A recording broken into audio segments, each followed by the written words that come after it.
y les puede ser de utilidad porque prácticamente amplía más lo que son los riesgos del negocio. Los riesgos financieros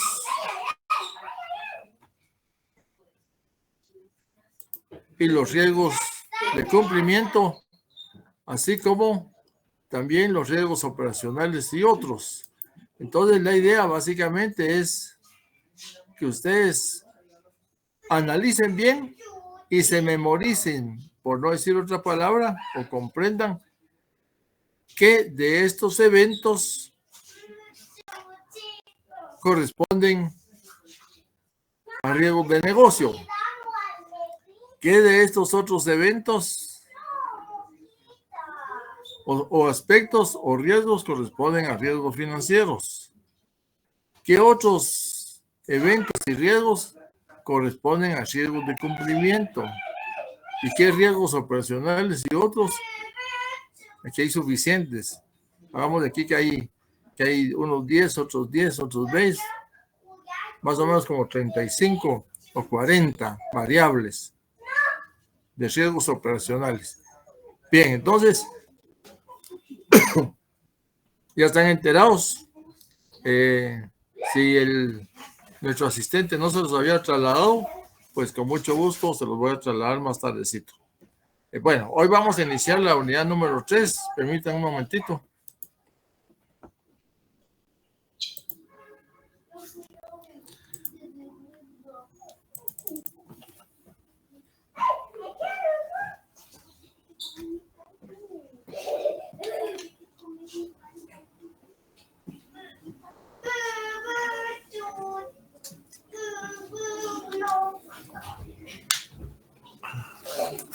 Ahora me ha dado mucha sed. A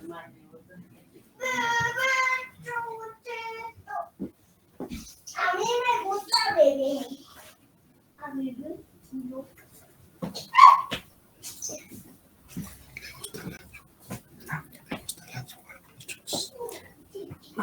Les tiene miedo. ¿Por qué?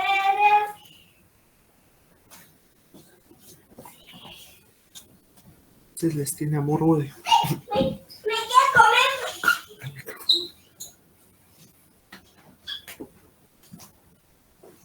Ya.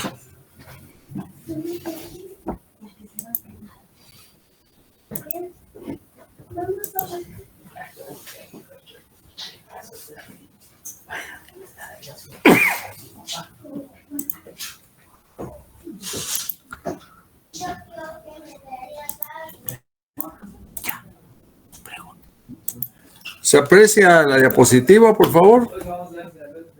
Sí, licenciado, sí se aprecia. Bien, muchas gracias. Ya llevamos la unidad número 1, está en su poder, y la 2 también. Las diapositivas, pues, estimo que se van en 2 sesiones de clase. Pero vamos a aprovechar lo más rápido posible para que ustedes la puedan tener en mano. De todos modos, lo más importante se los voy a explicar. Vamos a entrar entonces a la unidad número 3. Si ustedes pueden chequear en su programa, pues prácticamente estamos avanzando. Y esta unidad número 3 se refiere especialmente a lo que son las normas sobre atributos de NIEPAI, de los cuales ustedes ya hicieron una investigación. Entonces vamos a ver principalmente todo lo que se relaciona con el conocimiento técnico y capacidad profesional. Recae o como responsables del Departamento de Auditoría Interna, el director de Auditoría Interna o usted el auditor interno. Se van a cumplir los requisitos profesionales de los auditores internos y se va a generar un perfil del auditor interno. Si nosotros apreciamos lo que es NIEPAI y vemos lo que son las normas sobre atributos, pues apreciarán de que estas normas sobre atributos tratan las características de las organizaciones y de las personas que prestan servicios de auditoría interna. Esta normativa está en la codificación 1000 a 1322. Entonces aquí tenemos la lista y de qué contiene cada una de estas.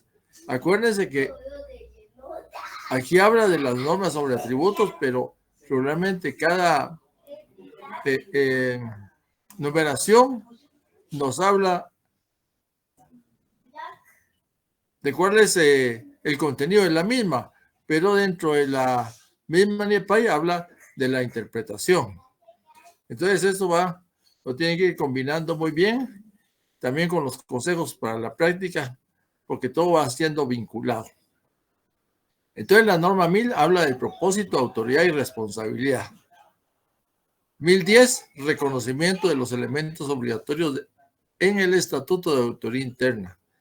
Ya vimos de que en el momento anterior, de que efectivamente el DAI prepara un estatuto, lo somete a consideración de la autoridad superior o del Consejo de Administración para su aprobación. Hablamos de la independencia y objetividad, independencia entre la organización, interacción directa con el Consejo. Habíamos platicado también que era bien importante que la auditoría interna estuviera supeditada al Consejo y en un momento de hoy. Se refiere al papel del director ejecutivo, además de auditoría interna. La objetividad individual ya prácticamente es derivado de cada persona, tiene una responsabilidad, que tiene conocimientos, pericia, objetividad y es el expertise, que es bien importante. Impedimentos a la independencia y objetividad, la aptitud y cuidado profesional, la aptitud propiamente dicho y el cuidado profesional. Sigamos solo identificando en qué consiste esta normativa. Desarrollo profesional continuo. Dentro del presupuesto de auditoría interna debe existir una partida que se dedique a poder apoyar al personal para que pueda participar en diferentes cursos que de alguna manera le van a dar mayores conocimientos y experiencia. Habla del programa de aseguramiento y mejora de calidad, requisitos del programa de aseguramiento y mejora de calidad, evaluaciones internas, seguramente estas se hacen cada año y las evaluaciones externas por lo menos una cada 5 años. El informe sobre el programa de aseguramiento y mejora de calidad, utilización de cumple con las normas internacionales para el ejercicio profesional de la auditoría interna o bien no cumple. El propósito de indicar cumple con las normas es porque prácticamente está en todas ellas en conjunto. Declaración de incumplimiento. Veamos, entonces, rápidamente el propósito, la autoridad y responsabilidad de la auditoría interna. Debe estar formalmente definidos en un estatuto. Ya vemos que es necesario el estatuto. Se confirmó con la misión de la auditoría interna y los elementos de cumplimiento obligatorio de acuerdo al marco internacional de la práctica profesional de la auditoría interna. Se refiere también a los principios fundamentales para la práctica de auditoría interna, el código ético y las normas de definición de auditoría interna. El DAI debe revisar periódicamente el estatuto de auditoría interna y presentarlo lógicamente, porque siempre va a haber algún cambio, porque si no se hace, puede que caiga en obsolescencia o se deje de actualizar en aspectos. Con respecto a las normas sobre atributos, hablan del desarrollo profesional continuo, o sea, la capacitación continua, del programa de aseguramiento y mejora de calidad, los requisitos del programa de aseguramiento y mejora de calidad. Nuevamente hablamos de las evaluaciones internas y externas. Aquí pasó algo, disculpe, pero yo hice algo que no era. En vez de ir adelante, retrocedí. Ahora, ¿qué interpretación? El Estatuto de Auditoría Interna es un documento formal que define el propósito, la autoridad y la responsabilidad de la actividad de auditoría interna. El Estatuto de Auditoría Interna establece la posición de la actividad de auditoría interna dentro de la organización. Ya vimos al finalizar la unidad número 2 un organigrama, ya apreciaron ustedes la posición correcta de la auditoría interna, incluyendo la naturaleza de la relación funcional del director ejecutivo de auditoría interna con el consejo. O sea, hay comunicación constante, debe haber línea abierta. Autoriza su acceso a los registros, al personal y a los bienes relevantes para el desempeño de su trabajo. ¿Quién lo hace? El Consejo de Administración por la máxima autoridad, porque en el estatuto debe quedar plasmado que hay una autorización o una facultad de la autoridad interna para tener acceso a los registros, al personal y a bienes relevantes para el desempeño de los trabajos. Y define el alcance de las actividades de auditoría interna. La aprobación final del estatuto de auditoría interna corresponde al Consejo. Cuando hablamos de alcance, no es más hasta dónde tiene facultades en un momento determinado la auditoría para poder hacer un tipo de trabajo determinado. Es decir, si estamos hablando de un periodo, tiene que fijarse de que el alcance va a ser 1 año o 6 meses. También hablamos de la profundidad de las pruebas, pues, o la naturaleza de las pruebas. Lo anterior implica que los miembros de la auditoría cuentan con la autorización sin restricción alguna para acceder a la información, al personal y a los activos de la compañía, así como el que se define el alcance de las actividades a desarrollar dentro de los requerimientos que sugiere la práctica de auditoría interna. La norma 1010, reconocimiento de los elementos obligatorios en el Estatuto de Auditoría Interna. O sea que cuando hablamos de elementos obligatorios es que forzosamente deben de quedar plasmados en el estatuto. Nos dice que la naturaleza obligatoria de los principios fundamentales para la práctica profesional de la auditoría interna es el código ética, las normas y la definición de auditoría interna. Debe estar reconocida en el estatuto. O sea que así como ya vimos la vez anterior que aparece muy al principio del código ética, debe aparecer plasmado esta definición dentro del estatuto. El DAI debería tratar la misión de auditoría interna y las guías obligatorias del marco internacional para la práctica con la alta dirección y el consejo. 1100, independencia y objetividad. La actividad de auditoría interna debe ser independiente y los auditores internos deben ser objetivos en el cumplimiento de su trabajo. Objetividad. Interpretación. La independencia es la libertad de condicionamientos que amenazan la capacidad de la actividad de auditoría interna de llevar a cabo las responsabilidades de la actividad de auditoría interna en forma neutral. Quiere decir que aquí, cuando estamos hablando de independencia, tenemos que tener mucho ojo con el tema del conflicto de intereses, el cual ya platicamos de eso el día anterior y aparece en el glosario al final. Con el fin de lograr el grado de independencia necesario para cumplir eficazmente las responsabilidades de la actividad de auditoría interna, el DAI debe tener acceso directo o irrestricto a la alta dirección y al consejo. Ya lo comentamos. Esto puede lograrse mediante una relación de doble dependencia. Las amenazas a la independencia deben de contemplarse en todos los niveles del auditor individual de cada trabajo funcional y organizacional. En todos los campos tenemos que velar por la independencia.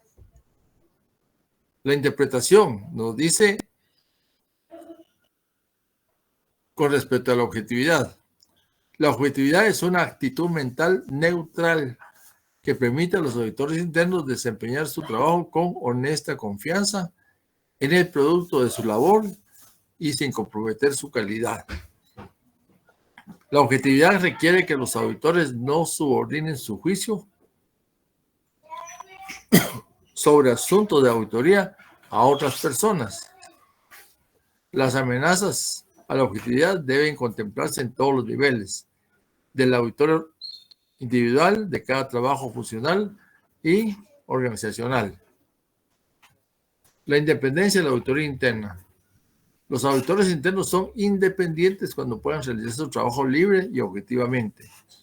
La independencia permite a los auditores internos emitir juicios imparciales.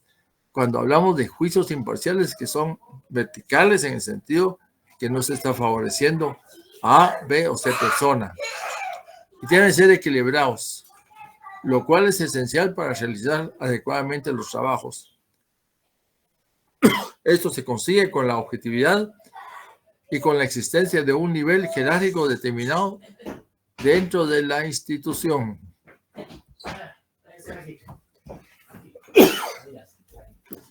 Dice que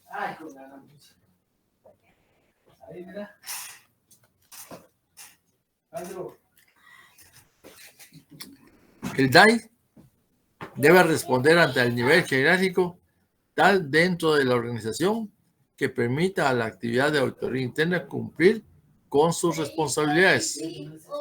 El DAI debe ratificar ante el Consejo, al menos anualmente, la independencia que tiene la actividad de auditoría interna dentro de la organización. Tiene que hacerlo de forma constante, porque de lo contrario puede ser que por alguna razón pierda independencia. La interpretación. Algunos ejemplares de dependencia funcionan del Consejo y aplica que éste apruebe el Estatuto de Auditoría Interna, por supuesto. Eso es dependencia hacia el Consejo. Apruebe el plan de auditoría basado en riesgos. Siempre va a haber un plan de auditoría que se conoce como PAA, que quiere decir Plan Anual de Auditoría. Pero básicamente tiene que diseñarse en forma adecuada, tomando en cuenta el tiempo de que podría llevar cada intervención, así como el personal que se dispone para realizarlo. También el Consejo va a aprobar el presupuesto de auditoría interna y el plan de recursos. Aprueba las decisiones referentes al nombramiento y cese del director ejecutivo de auditoría interna, o sea que lo puede remover en cualquier momento. Aprueba la remuneración del director. Eso es lo que hace el Consejo. Esa es la relación de dependencia que puede haber. Interacción directa con el Consejo. El director ejecutivo de auditoría debe comunicarse e interactuar directamente con el Consejo de Administración. El papel del director ejecutivo de auditoría interna, además de auditoría interna.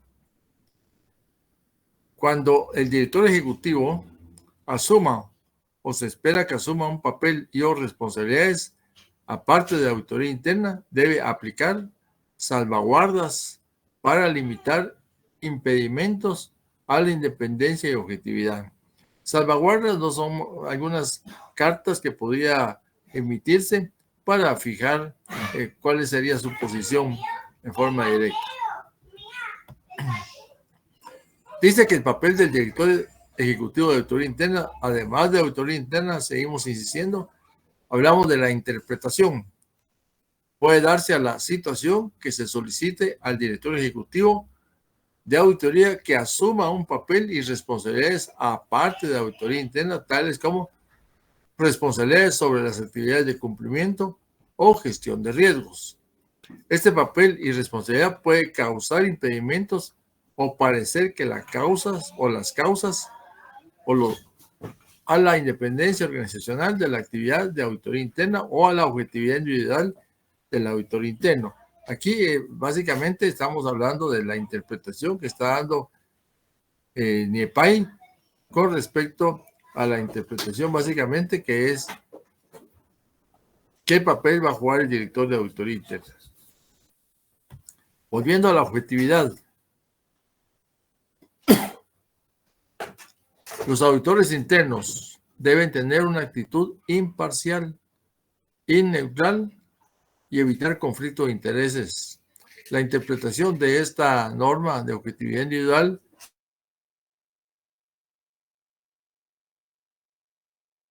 ocupa un puesto de confianza, tiene un interés personal o profesional en competencia con otros intereses.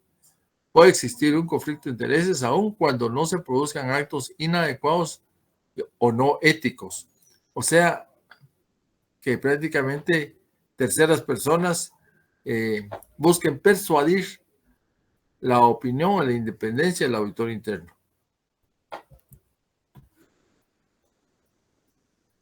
Volviendo al conflicto de intereses.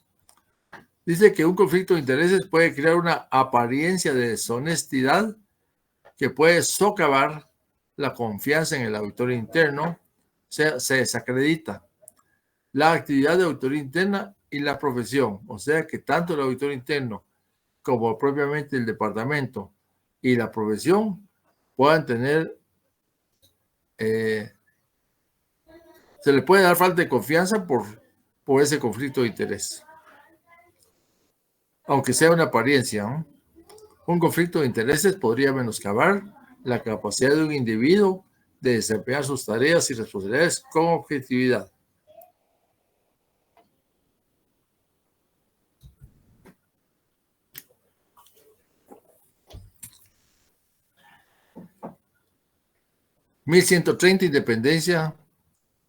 Impedimentos a la independencia y objetividad.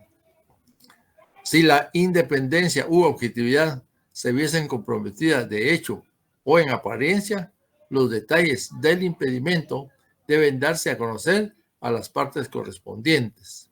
La naturaleza de esta comunicación dependerá del impedimento, es decir, cuando hay limitaciones a la independencia debe darse a conocer, porque en un momento determinado podría ser que otra persona pueda continuar con el trabajo. Interpretación. El impedimento o menoscabo a la independencia de la organización y la objetividad individual puede incluir, entre otros, a los conflictos de intereses, limitaciones al alcance, restricciones al acceso a los registros, al personal, a los bienes y limitaciones de recursos tales como el financiero. O sea, se ve imposibilitado de continuar el trabajo. Aquí tenemos un segmento, cuando hablamos ya de la referencia 1130.A1, que hablamos ya de consejos para la práctica. Impedimentos a la independencia y objetividad. Los auditores internos deben abstenerse de evaluar operaciones específicas de las cuales hayan sido previamente responsables. Ejemplo, una persona que la lleven a hacer o le den una designación para hacer una auditoría sobre el uso del combustible, pero anteriormente en la parte administrativa él llevaba ese tipo de control.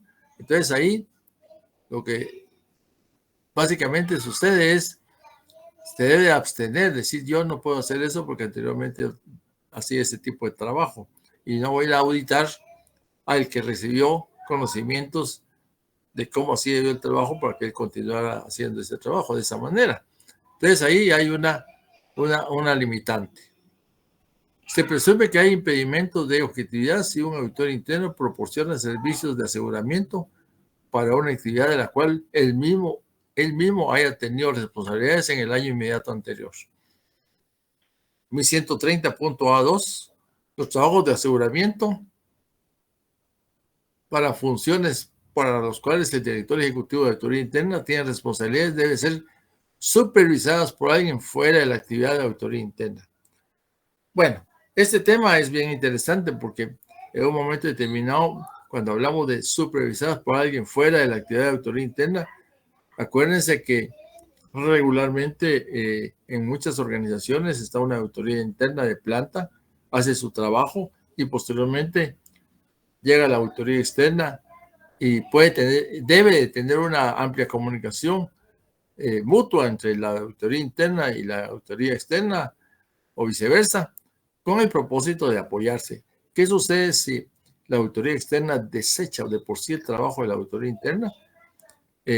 Uno, el alcance, el tiempo, los procedimientos serían mayores, por lo consiguiente los honorarios también serían mayores por el tipo de horas de trabajo empleadas.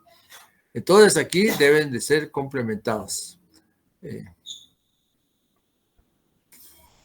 1200, actitud y cuidado profesional. Los trabajos deben de cumplirse con aptitud y cuidado profesional adecuados. No estoy hablando de actitud. Actitud es de actuar, esto es de tener aptitud en cuanto al desarrollo del trabajo, que es apto. Los auditores internos deben reunir conocimientos, las aptitudes y otras competencias necesarias para cumplir con sus responsabilidades individuales. La actividad de auditoría interna colectivamente debe reunir u obtener los conocimientos, las aptitudes y otras competencias necesarias para cumplir con sus responsabilidades. La interpretación que nos da NIEPAI es que la aptitud es un término general que se refiere a los conocimientos, habilidades y otras competencias requeridas. Eso es la aptitud. Es apto, tiene conocimientos, es hábil, tiene competencias de otras áreas.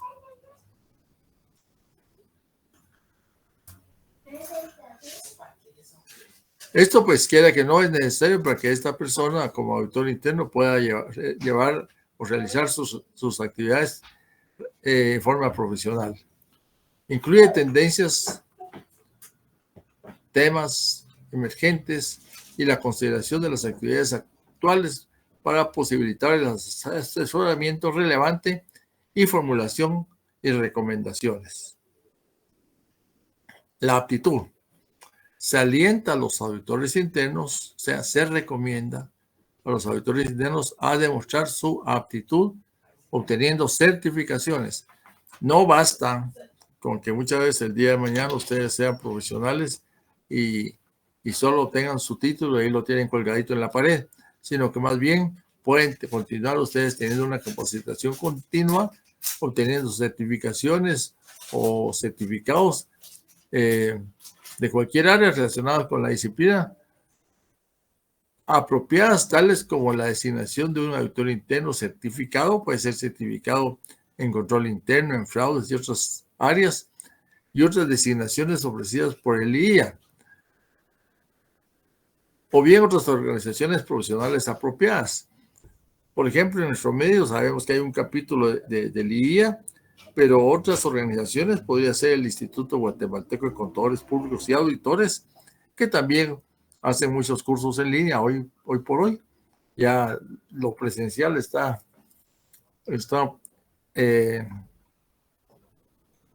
siendo desplazado por las actividades en línea. Vamos a ver el Consejo para la Práctica 1210.02. Cuando hablamos de la aptitud, dice que los auditores internos deben tener conocimientos suficientes para evaluar el riesgo de fraude. Entonces aquí ya se dieron cuenta que estamos involucrando lo que es COSO 2 con esa visión y estamos hablando que hay riesgo, pero también va a estar involucrado el fraude. El fraude no es más que cuando una persona o dos tratan de despojar del patrimonio que le corresponde a una persona, ¿no? O atentar con violar el control interno e enriquecerse indebidamente. Y la forma en que se gestiona por parte de la organización. Pero no es de esperar que tengan conocimientos similares a los de aquellas personas cuya responsabilidad principal es la detección e investigación del fraude. La 1210.03 dice que los auditores internos deben tener conocimientos suficientes de los riesgos. Por esa razón, pues al inicio de la actividad presenté una pequeña lámina que les puede ser de utilidad al finalizar el día de hoy. Al filo de las 9 se la estará trasladando para que ustedes también puedan conocer las diferentes acciones o situaciones que se dan para identificar cada uno de los fraudes.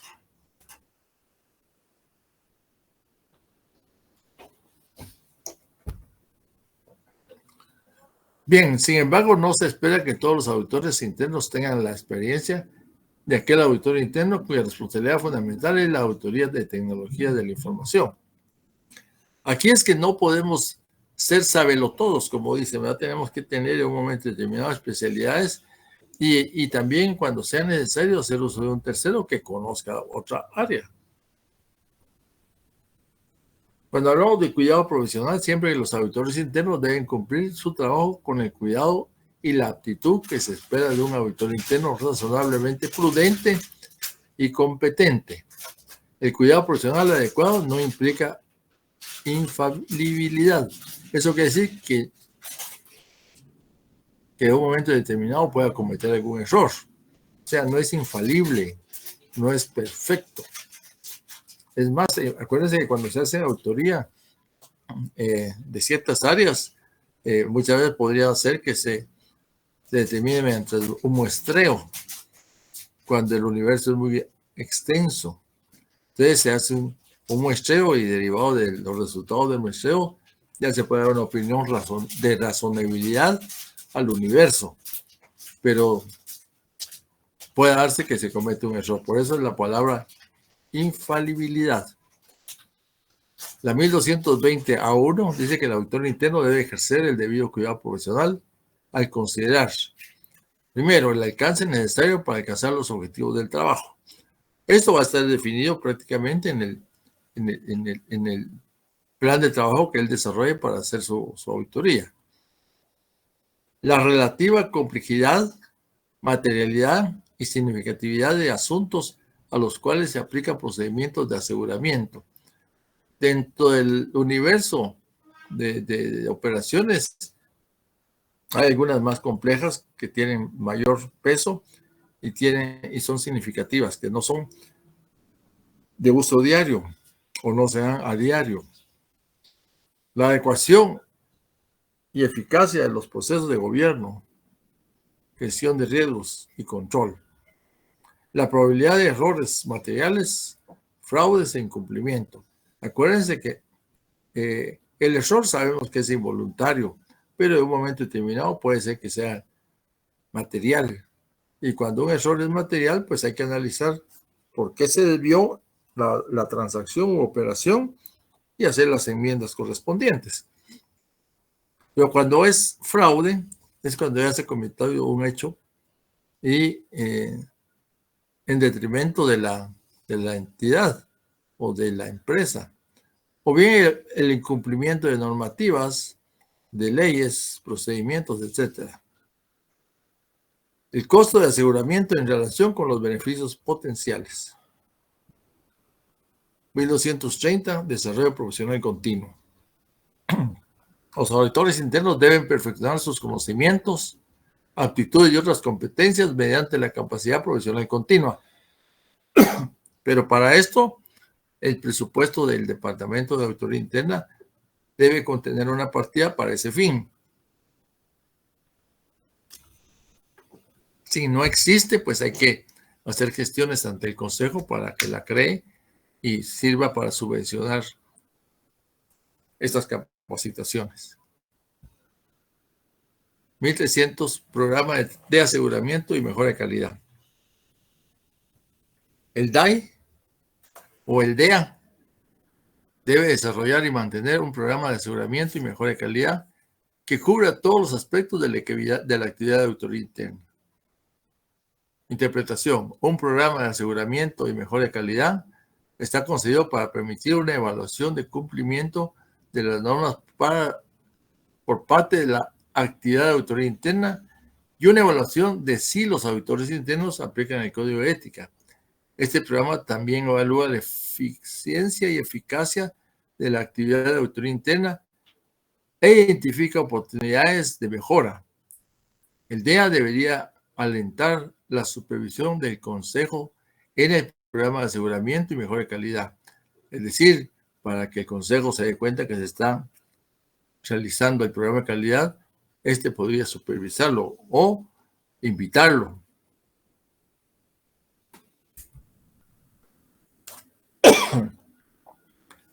(1310) requisitos del programa de aseguramiento y mejora de calidad.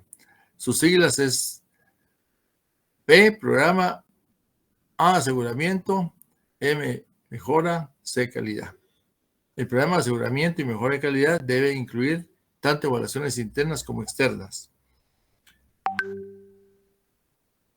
Este programa debe ser suficientemente integral de modo de abarcar todos los aspectos de las operaciones y gestión de una actividad de auditoría interna, según se establece en la definición de auditoría interna, en el código de ética y las normas, y en las mejores prácticas de la profesión. O sea que independientemente de que esta normativa está en blanco y negro, también hay mejores prácticas de qué debe de hacerse.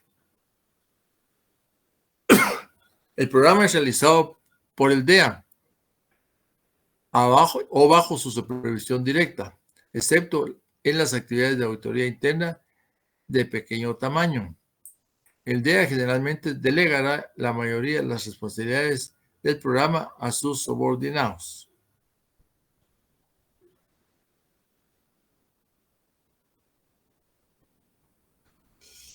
(1310) Requisitos del programa de aseguramiento y mejora de calidad.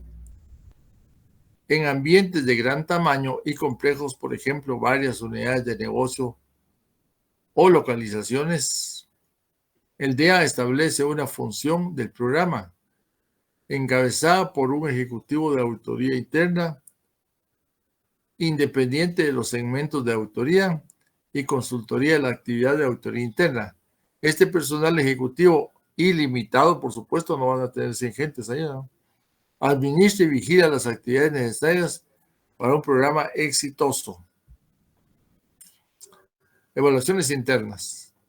Aquí es donde es bien interesante esto, ojo. Las evaluaciones internas deben incluir el seguimiento continuo del desempeño de la actividad de auditoría interna, autoevaluaciones periódicas o evaluaciones por parte de otras personas dentro de la organización con conocimientos suficientes de las prácticas de auditoría interna.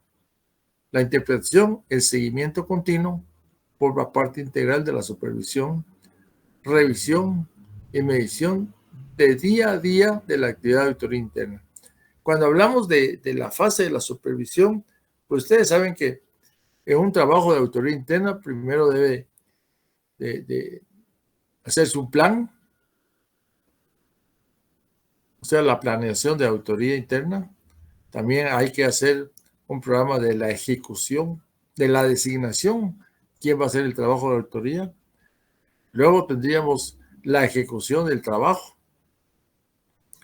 Podría ser la supervisión y luego daría lugar a la comunicación de resultados. Aquí estamos hablando ya del tema de las evaluaciones internas, pero más que todo surgió el comentario porque hablamos de la supervisión, revisión y medición. Las evaluaciones internas. Está incorporado en las prácticas y políticas rutinarias y usadas para administrar la actividad de la auditoría interna y utiliza procesos, herramientas e informaciones consideradas necesarias para evaluar el cumplimiento del código de ética y las normas. Las evaluaciones periódicas se realizan para evaluar el cumplimiento del código de ética y las normas. Los conocimientos suficientes de las prácticas de auditoría interna requieren de un entendimiento de todos los elementos del marco internacional para la práctica profesional. Al menos una vez al año, el DEA informa a la alta dirección y al Consejo de Administración sobre los resultados de las evaluaciones internas, los planes de acción necesarios y su implantación adecuada. Cuando hablamos de las evaluaciones externas, norma 1312, deben realizarse evaluaciones externas al menos una vez cada 5 años por un evaluador o equipo de evaluación cualificado e independiente, proveniente de fuera de la organización. El DEA debe tratar con el Consejo. Obviamente, la contratación de la evaluación externa. La forma y frecuencia de las evaluaciones externas. Las cualificaciones e independencia del evaluador, o sea, o equipo de evaluación externo, incluyendo cualquier conflicto de intereses potencial.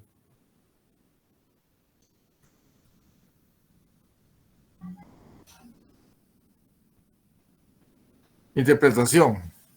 Las evaluaciones externas pueden realizarse como una evaluación externa completa o una autoevaluación con validación externa independiente.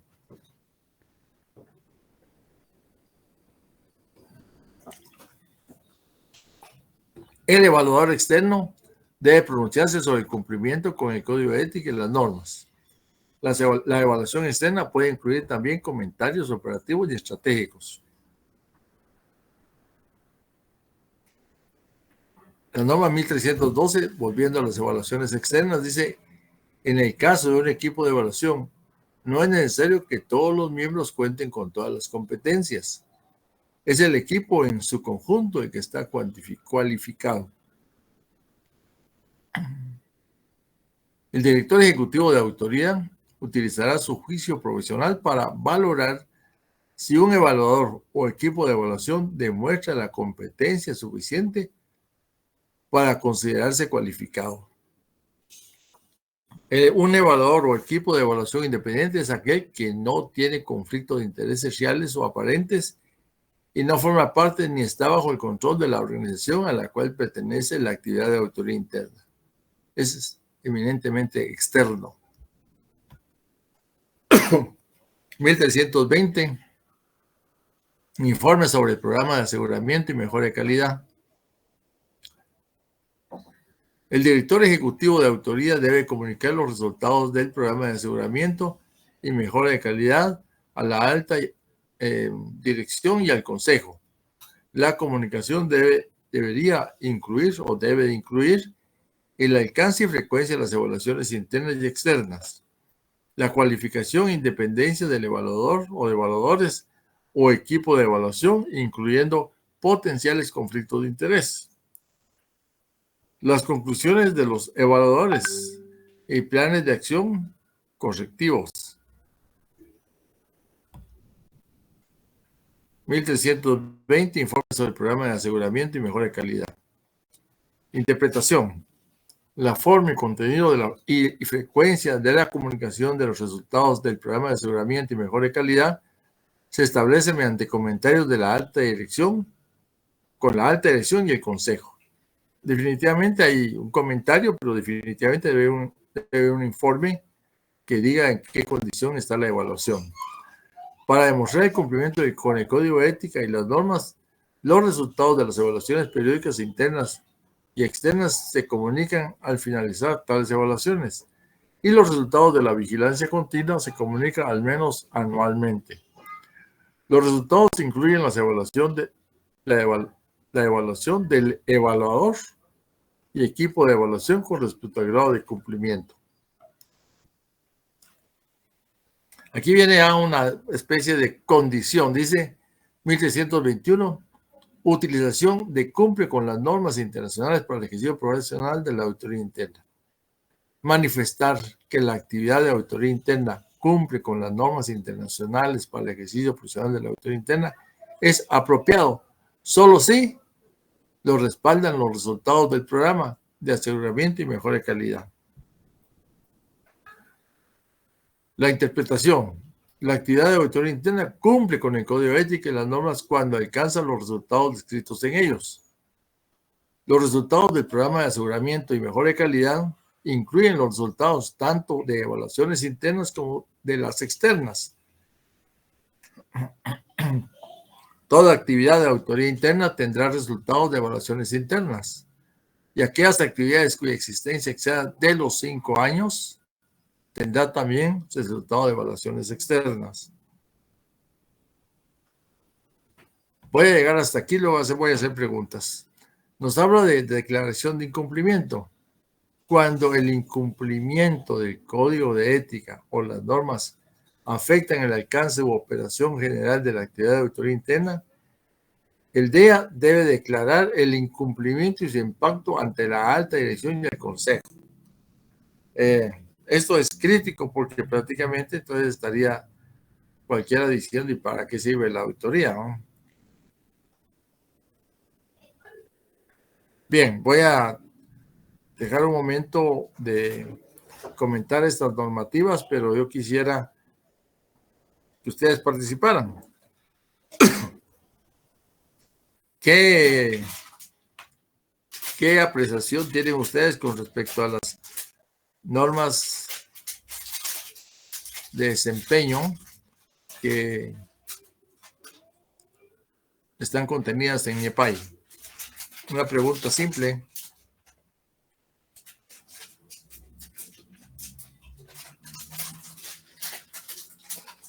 Yo, si ya se me durmieron, no puede ser. Muchas gracias, Lick. Sí, que nos dan todos los lineamientos, ¿verdad, Lick? Como futuros auditores. Lick, yo, aparte, aprovechando, le quería hacer una pregunta. ¿Por qué algunas empresas prefieren contratar auditorías externas que tener un departamento de auditoría interna? Bueno, aquí tiene que ver mucho el tamaño de la organización, porque hay empresas que sí amerita que exista una auditoría interna y otras que por su naturaleza o tamaño no lo ven apropiado, sino que más bien se van por la auditoría externa. Sin embargo, en la medida que estas organizaciones van creciendo, se van dando cuenta que sí es importante la auditoría interna, por muchas razones. Por ejemplo, podríamos ver el alcance. El alcance, cuando no existe una auditoría interna, el alcance de la auditoría externa va a ser mayor. La ejecución va a absorber más tiempo. Obviamente los honorarios también.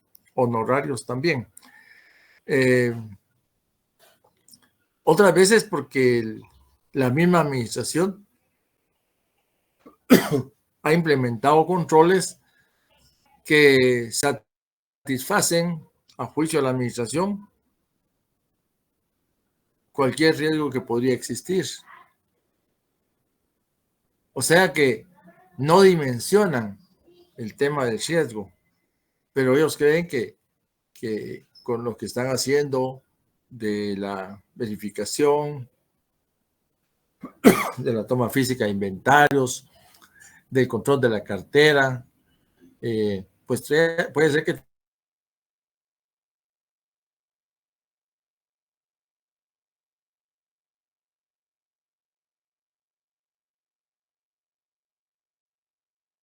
sus compromisos, y eso pues perjudica a la entidad.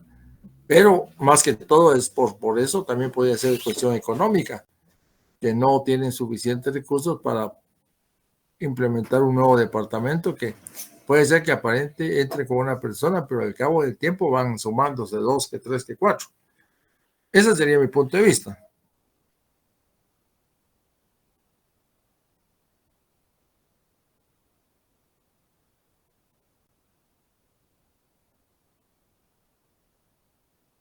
Amistad o compadrazgo, digamos, de los auditores internos con los miembros de la compañía, que al final no surta efecto como debe ser una auditoría interna.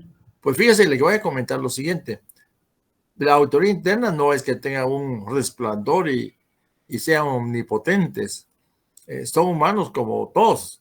El asunto es que deben de mantener la adecuada distancia en relación a la parte interpersonal con los demás miembros de la entidad. ¿Por qué razón? Porque si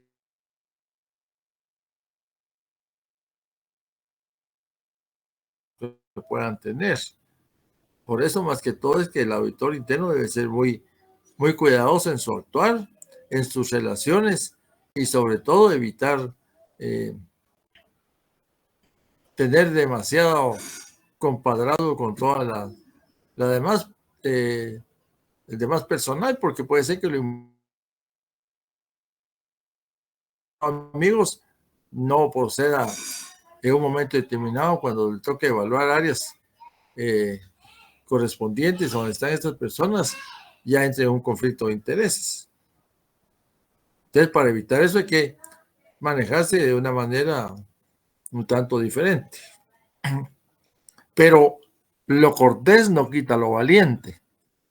Uno puede decir buenos días, buenas tardes, tener una comunicación, pero no entrar a hacer migas, como dice un refrán, uña y carne, ¿no? Bueno, nada más. Muchas gracias, Lick. Bueno, 6:33, no sé si está ya presente Alexander Pérez.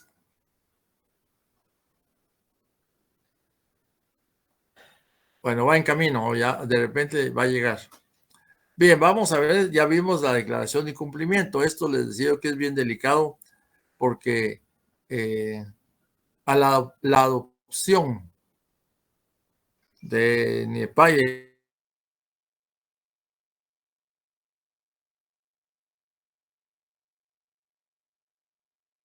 la auditoría interna, va a cambiar enormemente de un sentido tradicional a uno mucho más técnico y con buen respaldo. Bien, vamos a ver entonces el tema de la actividad de auditoría interna. Este departamento actúa como asesor gerencial en todos los campos de la organización a que pertenece. Basado en los exámenes que realiza, determina la eficiencia, la efectividad y la economía. 3 E's, ojo, con que los entes públicos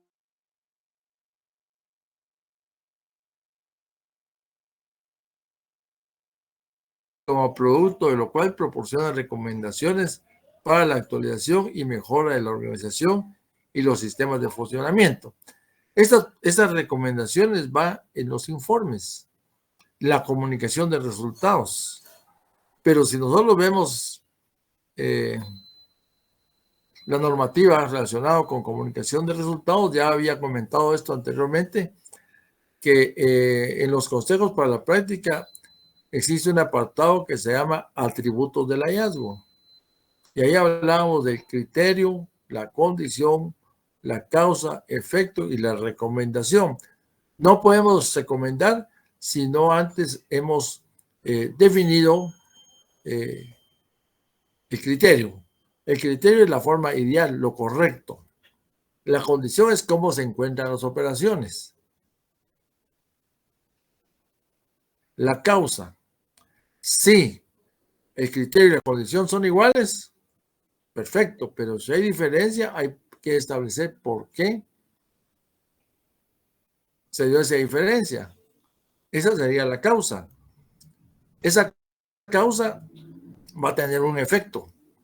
El efecto va a ser cuantitativo. Derivado de eso, pues ya se puede recomendar porque se tiene el escenario completo. No podemos recomendar sin antes haber hecho un análisis, pues, de dónde nos van a salir las recomendaciones. Y esto se hace para la actualización y mejora de la organización y sus sistemas de funcionamiento. Vamos a ver qué nos dice el director de auditoría interna.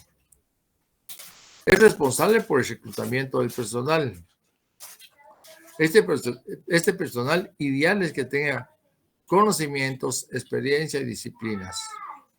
En muchos casos, lo que se requiere es el conocimiento. La experiencia, pues ya expliqué anteriormente que esta se va logrando conforme el tiempo transcurre y también la persona va conociendo nuevos casos. Y obviamente todo lo anterior va a estar sujeto a una supervisión.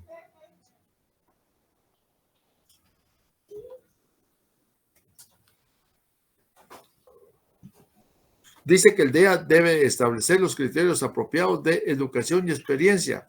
O sea, debe desarrollar un perfil del personal ideal. Con ese perfil, pues va a contemplar aspectos de conocimiento, de experiencia, de aptitudes, etcétera. O sea, es una forma.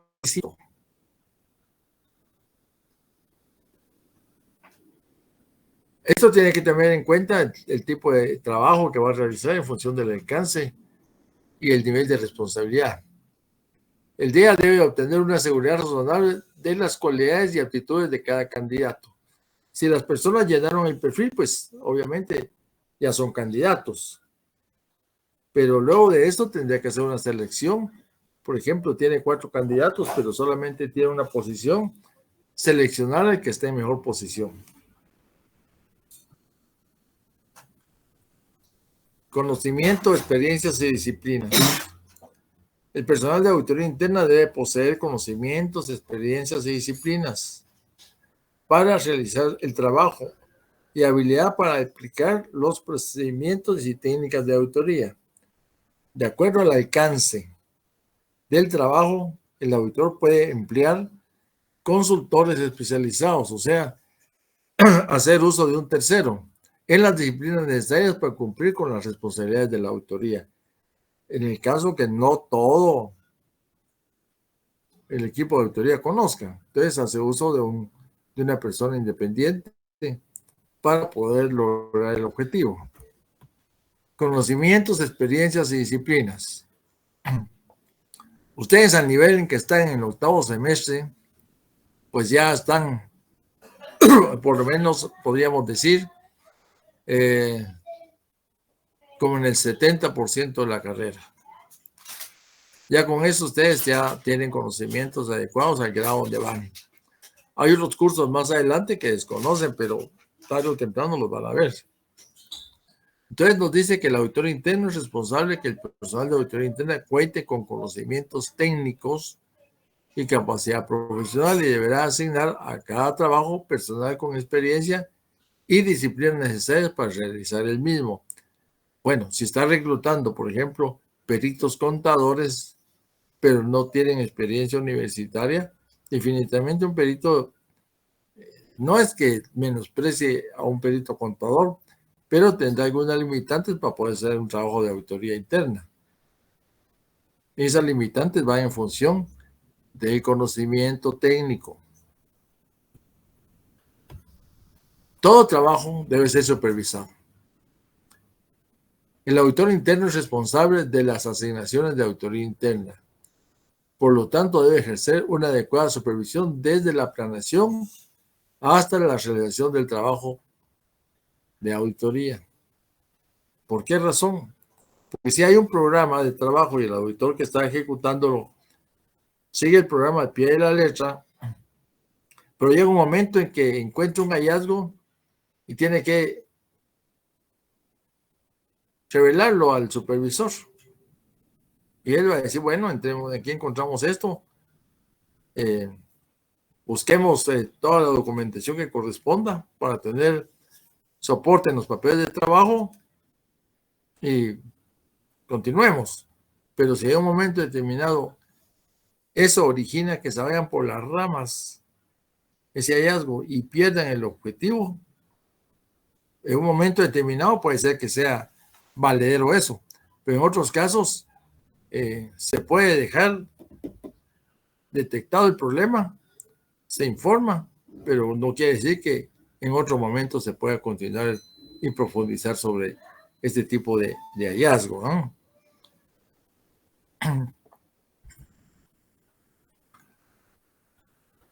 La supervisión incluye dar instrucciones al personal de auditoría interna desde el inicio hasta el final de la revisión, en todo el proceso. Verificar el cumplimiento del programa general de auditoría previamente aprobado. Definitivamente el programa está aprobado porque puede ser que conste en el estatuto. Adicionalmente, si existiera una desviación, debe ser justificada y aprobada.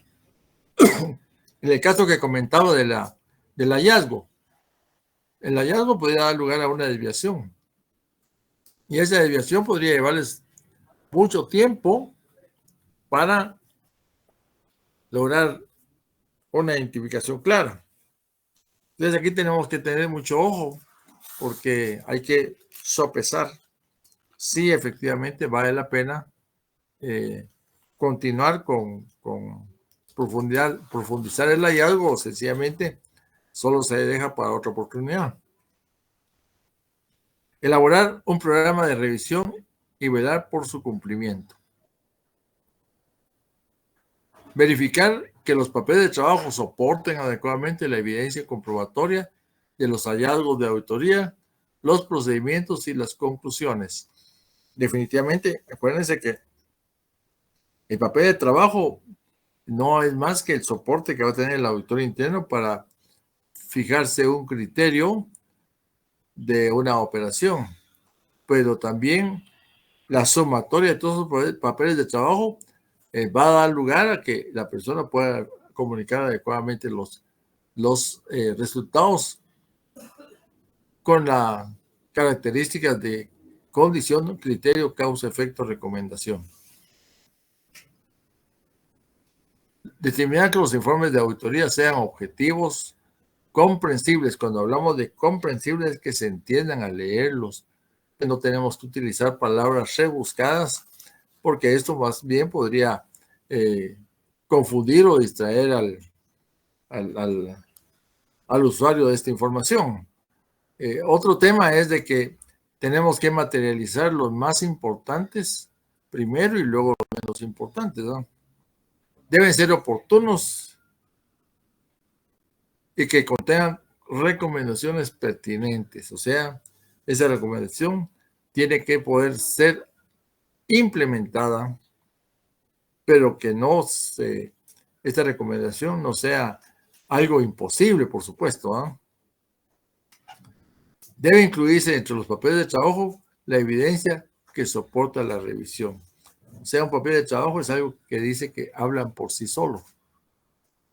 Y entonces da lugar a que debe de irse soportando toda esa información en los papeles de trabajo para que cuando llegue la discusión del informe, pues se tenga la evidencia suficiente y competente para decir, este informe y este hallazgo se planteó de esta manera por estas condiciones. Entonces se revelan las condiciones en la discusión de hallazgos. Entonces la migración va a decir si es cierto o no es cierto. O aquí faltó mayor profundidad en el examen para poder solventar esta apreciación inicial. Y puede ser que el hallazgo se elimine en la discusión, o bien puede ser que se confirme. El director ejecutivo de auditoría interna o auditor interno, como características, debe tener cumplimiento con las normas de ética. Estos serían los atributos de esta persona. Cumplimiento con las normas de ética, conocimiento y experiencia, relaciones humanas y comunicación, desarrollo profesional continuo y cuidado profesional. Cumplimiento con las normas de ética. Los auditores internos deben cumplir con las normas personales de conducta y apegarse a las normas de ética para graduados de la Contraloría Pública de Auditoría. En este caso, acuérdense que si estamos en NIEPAI, mejor dicho, si estamos en el IA, tenemos que conocer la normativa de NIEPAI con el código de ética de NIEPAI. Sin embargo, hay otros, una infinidad de códigos de ética. Por ejemplo, el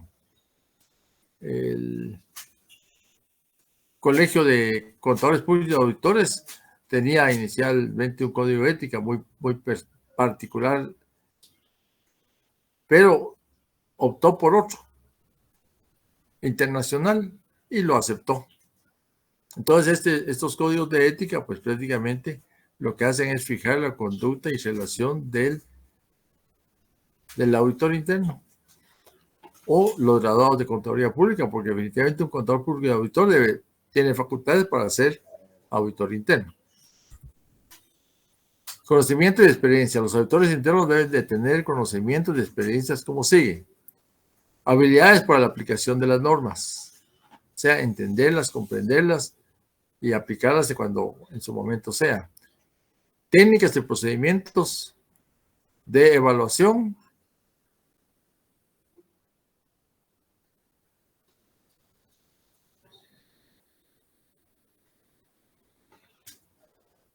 De auditoría al desarrollar su trabajo. Habilidad en la aplicación de principios y técnicas contables al manejar registros e informes financieros. Aquí definitivamente tiene que conocer la normativa internacional, ¿sí? Las NIIF especialmente, o las NIAS, todo lo relacionado al tema internacional. Experiencias en procedimientos administrativos para identificar y evaluar la importancia y efecto de las desviaciones de control interno.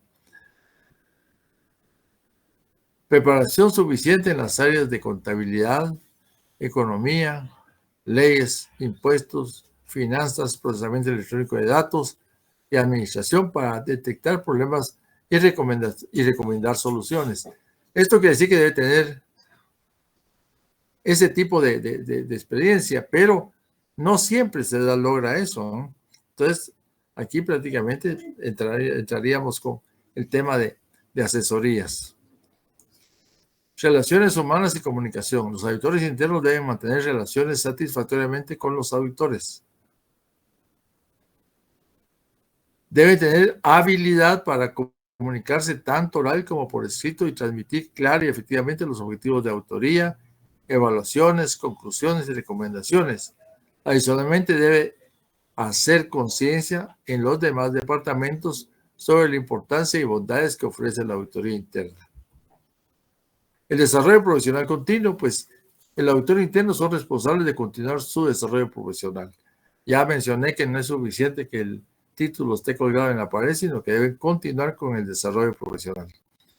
El cuidado profesional. Los auditores, al efectuar sus auditorías, deben contar con el debido cuidado profesional, que requiere el empleo de sus conocimientos y experiencias en forma objetiva. Adicionalmente, deben estar alertos ante posibles errores intencionales, porque hay errores no intencionales, omisiones, desperdicios, inefectividad y conflicto de intereses. Con respecto al desarrollo profesional, debe identificar controles inadecuados y hacer las recomendaciones para promover el cumplimiento de procedimientos y prácticas generalmente aceptadas. Un control inadecuado, pues daría lugar a que no está actualizado, que debe de generarse con un procedimiento, pero este procedimiento nunca se levantó, que existe el procedimiento, pero no lo observan o está obsoleto. Entonces, eso es lo que hay que verificar los extremos, ¿verdad? Porque siempre hay que preguntar, o dentro del interrogatorio al auditado, ¿cuenta con procedimiento? Sí o no. ¿Cuál es? ¿Está vigente? ¿Lo utiliza? ¿No lo utiliza? ¿Quién es el responsable? Etcétera. Deben realizar la planeación de la auditoría tratando de cubrir aquellos aspectos relevantes que en forma razonable. Esto no implica que su revisión sea detallada en todos los casos. Una puede ser detallada y otra puede ser selectiva. Por consiguiente, no pueden dar una absoluta seguridad de que no existan errores e irregularidades. Entonces, aquí prácticamente entramos a la razonabilidad muchas veces, ¿no?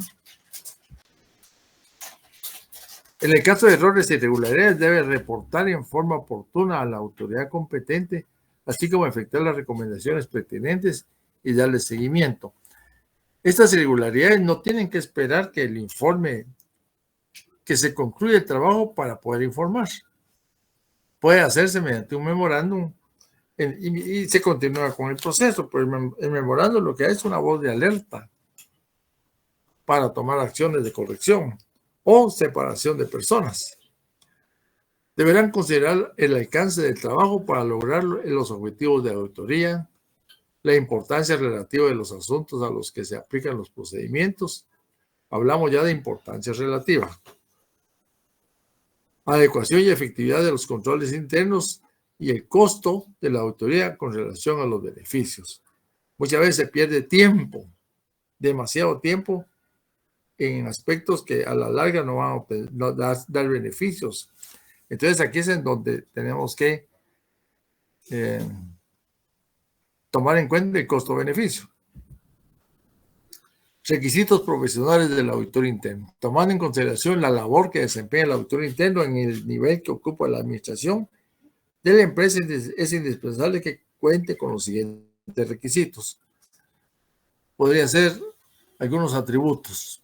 Personalidad, buenas relaciones interpersonales, pericia, capacidad técnica acorde al trabajo a desarrollar, experiencia en el desarrollo e implementación de controles, actitud positiva en el trabajo, creatividad, desarrollo profesional adecuado. En otras palabras, el auditor debe ser, ojo con esto, y la tarea va a ser, disculpen que ya la voz se me está quebrando. La tarea para ustedes va a ser que esta última lámina, cuando hablamos de cuál es el perfil del auditor, de la integridad, de la objetividad, de la independencia, de la preparación técnica, que sea capaz, honesto, productivo, en una palabra, un profesional. Pero ustedes, la tarea que les decía que es bueno que hagan, es que en el diccionario, sea virtual o papel,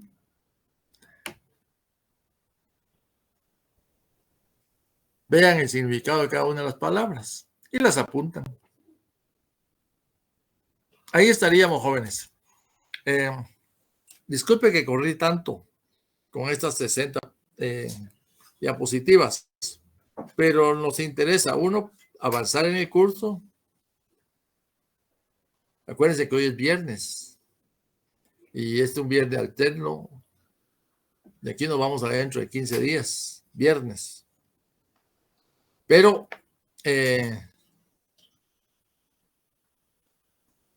estamos culminando la unidad número 3. Si bien es cierto, ustedes ya habían hecho un trabajo de investigación sobre esta norma sobre atributos.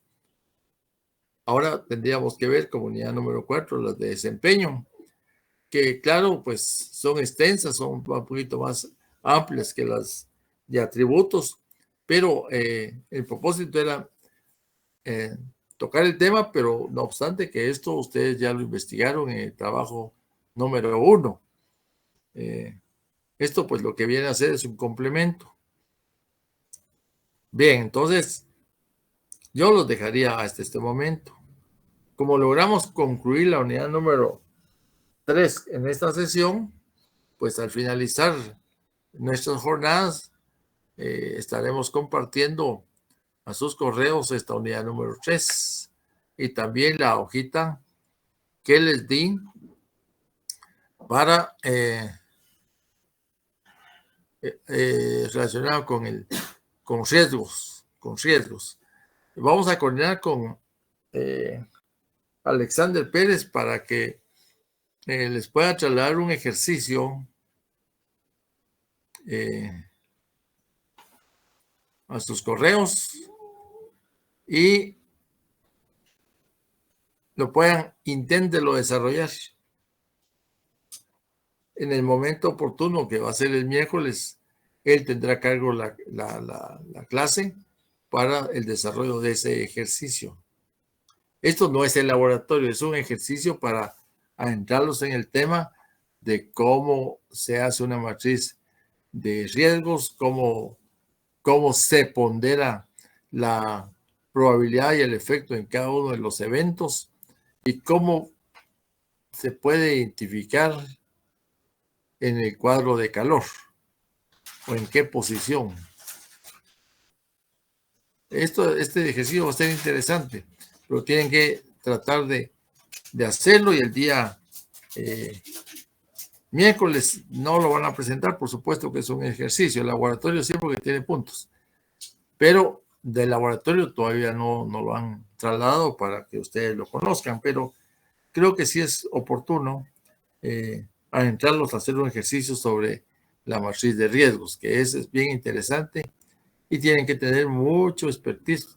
Y yo les decía que esa gráfica que les mostré de la matriz de riesgo preparada por el Instituto de Contadores Certificados de Gran Bretaña tiene muchos más elementos que las presentaciones que hemos venido trabajando. Por eso se comparte para que ustedes puedan obtener esta información. Bien, no sé si ya llegó la hoja de asistencia. Buenas noches, Lick. Sí, ya la coloqué. Ya coloqué la hoja de asistencia en el chat. Perfecto. ¿Cuántas personas tenemos aquí en esta sección? presentes. Hoy tenemos 45. Bueno, pero Compañeros. por ser día viernes, se acepta. Bien. Si quieres manifestar algo o escuchaste la tarea que tenemos para el próximo miércoles, si no lo hablamos por teléfono, pero Es si quieres- correcto, yo ya escuché la matriz de riesgos, que es la que se va a explicar y a resolver el día miércoles, ¿verdad? sí, exactamente, así es. Entonces, jóvenes, se va a preparar, se va a conversar con el Lick y preparar el ejercicio. Y así, el día miércoles, por favor, no vayan a faltar, ya que va a ser la parte práctica de lo que es la matriz de riesgo, ¿verdad?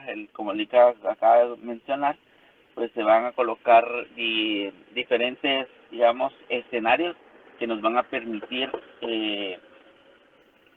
tener alcances con respecto a la materialización de cada uno de los procesos que se dan para llenar la matriz de riesgo, ¿verdad? Entonces, así que no vayan a faltar el día miércoles. Cualquier cosa, pues yo les estaré comunicando vía correo o Classroom, ¿verdad?